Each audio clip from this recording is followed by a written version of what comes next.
welcome you all in Learn to Teach with Dr. Vinoti Srivastav. Hope students you all are doing good and safe at your place.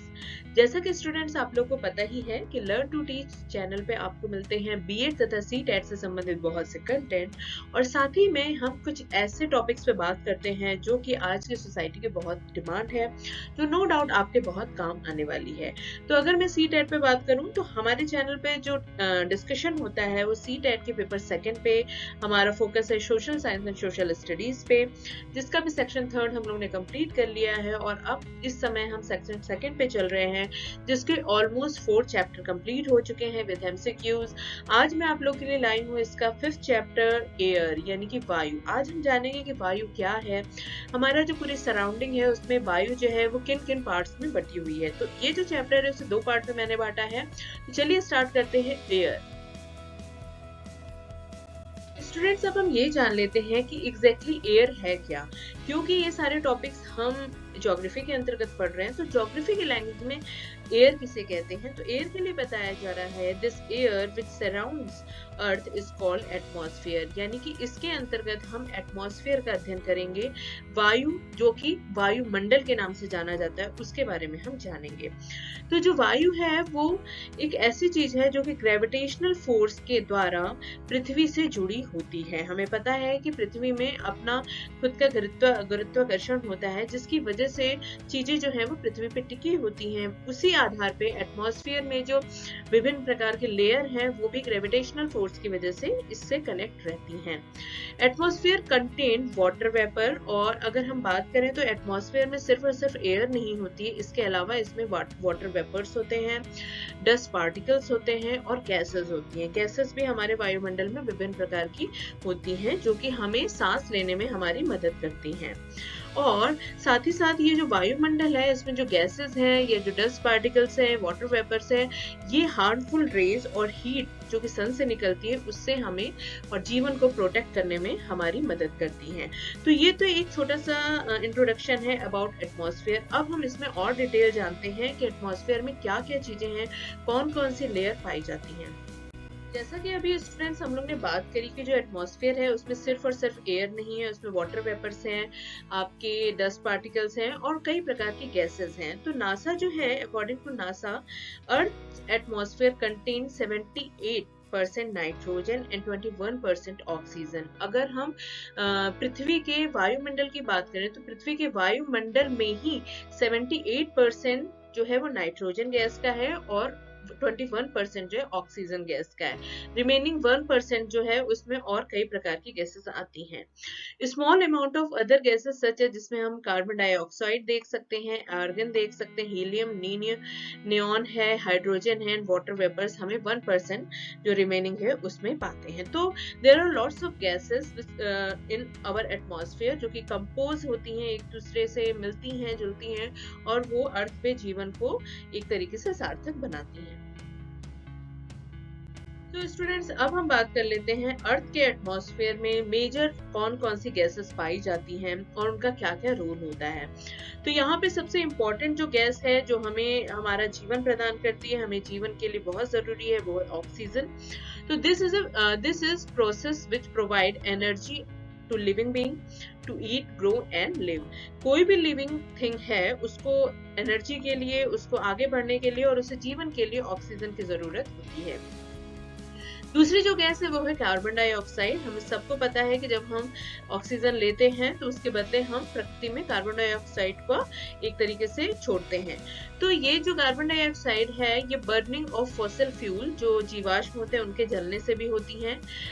Disintegration of living being and respiration process also contribute to this cycle. ऐसे बहुत से respiration process होती है जो भी carbon dioxide का form करती हैं। इसके अलावा अभी हम लोग ने जो देखा कि नाइट्रोजन जो है वो हमारे एटमॉस्फेयर में 78% है, इसीलिए इसे मेनली फाउंड कहा जाता है गैस, और ये हमें ज्यादातर मिट्टी में प्राप्त होती है। सॉइल इसका मेन एरिया है जहाँ पे हमें नाइट्रोजन मिलती है और इसका जो प्रोसेस है वो है through biological and industrial process की वजह से नाइट्रोजन जो है वो पर्यावरण में आती है। इसके बाद जो है वो है ओजोन। ओजोन एक प्रकार की गैस है जो कि हमें प्रोटेक्ट करती है, protecting living being on earth from the ultraviolet rays of the sun. हमें पता है कि जो सन है उससे बहुत प्रकार की रेजेस निकलती हैं, उनमें से एक रेज होती है अल्ट्रा वायलेट, जो कहीं ना कहीं हमारे स्किन पे सीधा अपना असर डाल सकती है अगर हम ओजोन के डायरेक्शन में हैं, यानी कि अगर ओजोन से हम प्रोटेक्टेड हैं तो कहीं ना कहीं हमें अल्ट्रा वायलेट रेज का असर नहीं होता है। तो ये एक ऐसी लेयर है एटमॉस्फेयर की जो कि हमें सन से निकलने वाली अल्ट्रा वायलेट रेज से हमारी सुरक्षा करती है।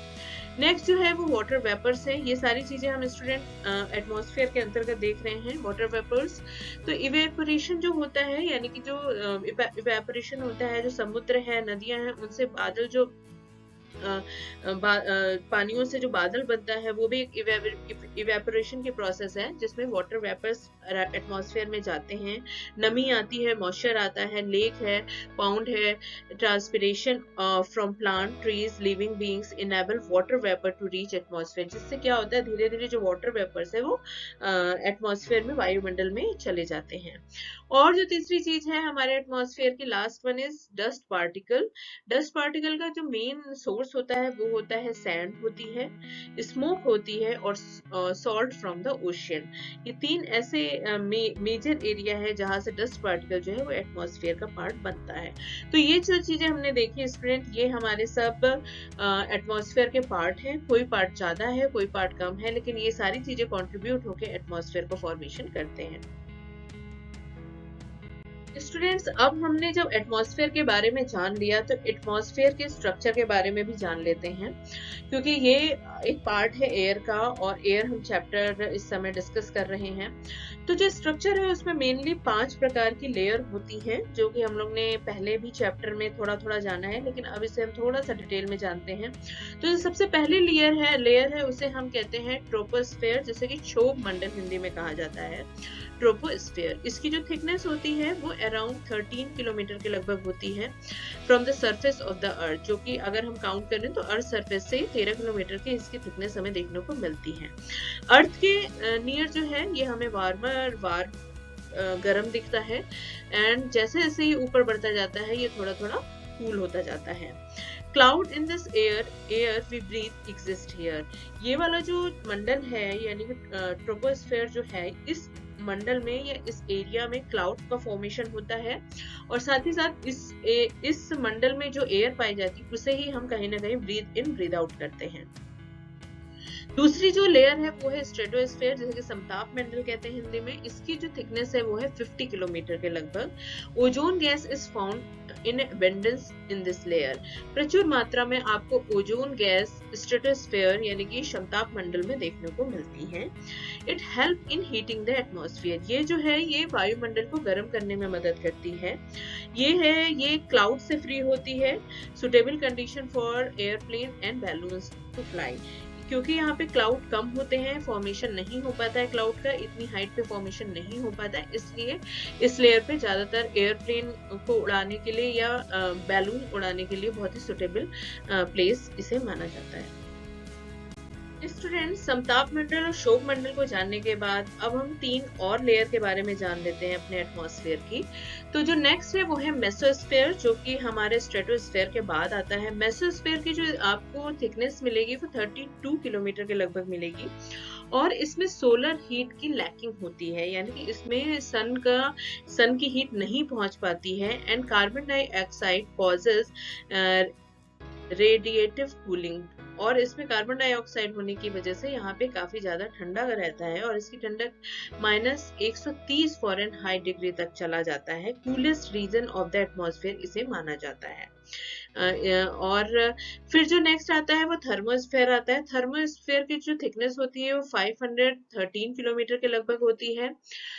जो इसका टेम्परेचर है वो इतना ज्यादा बढ़ जाता है कि ये 4500 फ़ारेनहाइट डिग्री तक चला जाता है, और इसीलिए इस एरिया में और कोई एक्टिविटी नहीं हो सकती, इसलिए यहाँ पे सैटेलाइट एक्टिविटी ज्यादा देखने को मिलती है, और स्पेस शटल फ्लाई भी हमें थर्मोस्फेयर यानी कि बहिर्मंडल जो है वहां पे देखने को ज्यादा मिलता है। होता है। सबसे लास्ट जो हमारा मंडल है या लेयर है एटमॉस्फेयर की, वो होती है एक्सोस्फेयर, जैसा कि इसके नाम से ही समझ में आ रहा है। बाहरी इसे मंडल कहा जाता है और ये थिनेस्ट होता है, सबसे पतला होता है और सबसे ऊंचाई पे होता है, यानी कि हाईएस्ट सबसे दूर होता है और सबसे पतला होता है। और ये separate other part of the atmosphere from outer space, और ये जो आपका एटमॉस्फेयर है उसको दूसरा जो आउटर पार्ट है उससे सेपरेट करने का एक तरीके से काम करता है फ्रॉम आउटर स्पेस। और इसकी जो थिकनेस होती है वो 10,000 किलोमीटर थिक होता है ये, और इसमें helium and hydrogen are found, ज़्यादा मिलती हैं। और यहाँ पे सांस के लिए कोई स्पेस नहीं होता है, यानी कि इस एरिया में हम सांस नहीं ले सकते और ये बहुत ही ज़्यादा कोल्ड होता है। तो इस हिसाब से स्टूडेंट जो हमने देखा, आज हम लोग ने एयर नामक चैप्टर स्टार्ट किया है। ये चैप्टर अभी आपका कंप्लीट नहीं हुआ है, इसका पार्ट सेकंड में लेके आऊंगी जिसमें ये चैप्टर आपका कंप्लीट होगा और साथ ही साथ इसके कुछ हम एमसीक्यूज को भी सॉल्व करेंगे। तो अभी जो जितना मैंने डिस्कस किया आप लोग से, आप लोग उसे देखिए। फिर भी अगर आपको कोई डाउट है या क्वेरी है तो आप मेरे से पूछिए। तब तक आप अपना ख्याल रखिए, अपने घर वालों का ख्याल रखिए, अपने टाइम को सही से यूज करते रहिए। फिर हम मिलते हैं एयर के पार्ट 2 में। Till then take care and bye.